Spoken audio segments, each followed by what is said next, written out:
బాపట్ల జిల్లాలో ఖరీఫ్ సీజన్ను దృష్టిలో ఉంచుకుని రైతులకు అవసరమైన యూరియా ఎరువులను ఎలాంటి కొరత లేకుండా అందుబాటులో ఉంచేందుకు ప్రభుత్వం ప్రత్యేక చర్యలు చేపట్టింది. రైతు భరోసా కేంద్రాలు, సహకార సంఘాలు, ఎరువుల దుకాణాల ద్వారా యూరియా సరఫరా కొనసాగుతుందని జిల్లా collector doctor V. Vinod Kumar తెలిపారు. ఎరువుల నిల్వలు, పంపిణీపై వ్యవసాయ శాఖ అధికారులు నిరంతరం పర్యవేక్షణ నిర్వహిస్తున్నారని పేర్కొన్నారు. అందరికీ నమస్కారం. ముందుగా ఇప్పుడు వేసవికాలం చివరి దశలో ఉన్నాము. అది అయిన తర్వాత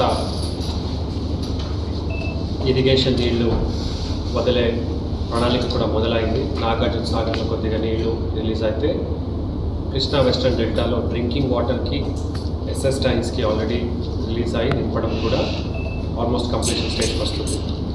కొన్ని రోజుల్లో అంటే ఎండ తీవ్రత బట్టి రైతులు జిల్లాలో వరి పంట మొదలు పెడతా ఉన్నారు. ఇప్పటికే మీ అందరికీ తెలుసు, ఈ పంట ద్వారా నమోదు చేస్తాం. ఈ పంట వెబ్లాండ్ తర్వాత దాన్ని ఫర్టిలైజర్స్కి కూడా ఈ సంవత్సరం నుంచి ఎలా లింక్ చేశారు, ఈ సంవత్సరం ఎట్లా యూరియా కానీ డిఏపి కానీ ఎట్లా సరఫరా చేస్తామనే దాంట్లో మీ అందరికీ కొద్దిగా అవగాహన పెంచడానికి, అలాగే రైతుల దగ్గరకి ఈ మాటను తీసుకెళ్ళమని కోరడానికి ఈ ప్రెస్ కాన్ఫరెన్స్ తీసుకురావడం జరిగింది. మీకు తెలుసు, ప్రతి సంవత్సరం ఎరువు ఆ కీలకమైన దశలో ఎప్పుడు పెట్టాలి, అప్పుడు జిల్లా అంతటా ఒక రకమైన ఒక యాంగ్జైటీ, అవైలబిలిటీ, అక్కడ త్వరగా తీయటం ఇవన్నీ ఉంటాయి.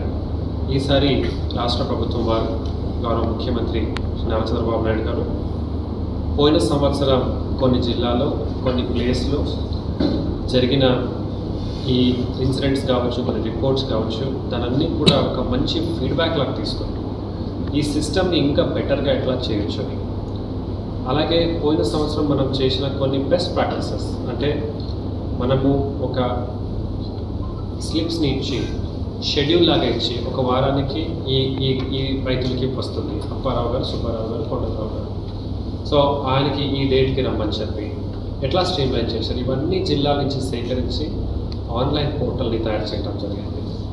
దాని పేరు APAIMS, అంటే కేంద్ర ప్రభుత్వం IFMS integrated fertilizer management system అని పెడితే, ఆంధ్రప్రదేశ్లో APAIMS అనేది అన్ని రకాల ఫర్టిలైజర్స్కి దించేయడం జరిగింది.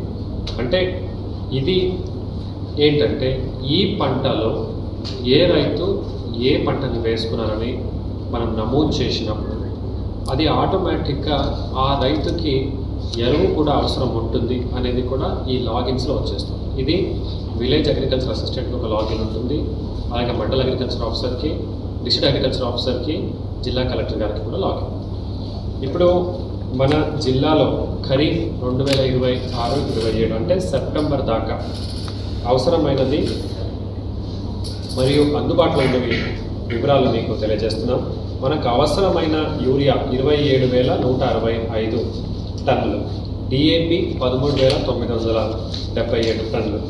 ప్రస్తుతం మనకు ఆల్రెడీ 13,557 యూరియా, 5,145 టన్స్ డిఏపి. అంటే ఇది మనకు జూలై చివరి దాకా ఎటువంటి ఇబ్బంది లేకుండా దీన్ని మనం వాడగలుగుతాం.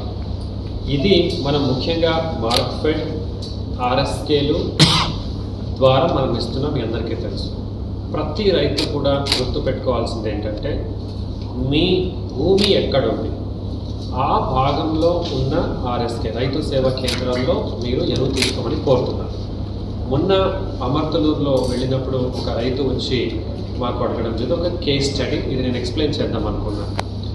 ఆయన, నేను అమర్తలూరులో ఉన్నాను సార్, నా పొలం వేమూరులో అంటే తెనాలిలో ఉంది, నేను అమర్తలూరులో ఉన్నాను, నా పొలం అక్కడ ఉంది కాబట్టి మీరు నాకు ఎరువు ఇవ్వండి, తెనాలి నుంచి నాకు వద్దు అంటారు. ఎందుకంటే ఈయన ఇక్కడే ఉన్నారు కాబట్టి, ఇక్కడ మనకు బాగా కాంటాక్ట్ ఉంది కాబట్టి. అంటే తెనాలి అనేది పక్క గుంటూరు జిల్లా అయింది. ఇప్పుడు తెనాలిలో భూమి ఉంటే మీరు అక్కడ భూమిలో నమోదు, ఈ పంట నమోదు అనేది అక్కడ తెనాలిలో ఉన్న ఒక విలేజ్ అగ్రికల్చర్ అసిస్టెంట్ చేసి ఉంటారు, అది గుంటూరు జిల్లా డేటాబేస్లో ఉంటుంది. అదే అక్కడ RSKకి ఇప్పుడు ఎరువుకి ఆన్లైన్లో డేటా వచ్చి ఉంటుంది. సో కాబట్టి ఈ రైతు తెనాలిలో భూమి ఎక్కడుంది అక్కడికి వెళ్ళి తీసుకోవాలి. So IFMS integrated fertilizer management system అని ఉంటుంది. ఇందులో ఏంటంటే ఇది కంటిన్యూస్గా సంవత్సరం మొత్తం కూడా ఇందులో ట్రాన్సాక్షన్స్ జరుగుతూ ఉన్నాయి. అంటే హోల్సేలర్ నుంచి రీటైలర్కి, తర్వాత RSK పరిధిలో ఉన్న ప్రైవేట్ ఏమేమి ఉన్నాయి అవి కూడా ఇందులో లింక్ చేయబడింది. సో ప్రస్తుతానికి మనము విలేజ్ అగ్రికల్చర్ అసిస్టెంట్స్కి, తర్వాత ఈ డీలర్స్ ఎవరున్నారు వాళ్ళకి ట్రైనింగ్ ఇది కొత్త పద్ధతి, ఇది కొత్తగా వచ్చింది. మొన్ననే మనకు కూడా ట్రైనింగ్ జరిగింది. ఇప్పుడు వీళ్ళకి ట్రైనింగ్ ఇస్తున్నాం. ఇప్పుడు ఫిజికల్గా ఉన్న స్టాక్ పొజిషన్, ఆన్లైన్లో ఉన్న స్టాక్ పొజిషన్ మ్యాచ్ కాని పక్షంలో వాళ్ళపైన చర్యలు ఉంటాయి. ఇవన్నీ కూడా కొత్తగా స్టార్ట్ అయింది కాబట్టి ఇప్పుడు దీనిపైన అవగాహన కల్పించి దీని ఎన్ఫోర్స్మెంట్ కూడా సైమల్టేనియస్గా చేస్తాం. ఈ వారం అంతా కూడా మనం ట్రైనింగ్ ప్రోగ్రామ్ పెట్టాం. అలాంటి ఎక్కడెక్కడ మీ దృష్టిలో ఉన్నాయి మనకు కూడా తెలియచేయండి. ఆ రీటైలర్ ఐడి ఉంటుంది, అది మనం లాగిన్లో ఓపెన్ చేసుకుంటే ఎంత కొన్నాడు, ఎంత ఇచ్చారు. అలాగే కొన్న వాళ్ళు కూడా అమ్మిన వాళ్ళ పైన మనం ఇప్పుడు దాకా వాళ్ళని టార్గెట్ చేసాం. టాప్ 20 సెల్లర్స్ ఆర్ బయర్స్ అని కూడా మనం అనుకున్నాం. అంటే ఏ షాప్లో ఎక్కువ అమ్మకాలు జరిగాయి. ఇప్పుడు వాళ్ళు కూడా మన ఆన్లైన్ సిస్టమ్ని పాటించాల్సిన అవసరం ఉన్నది.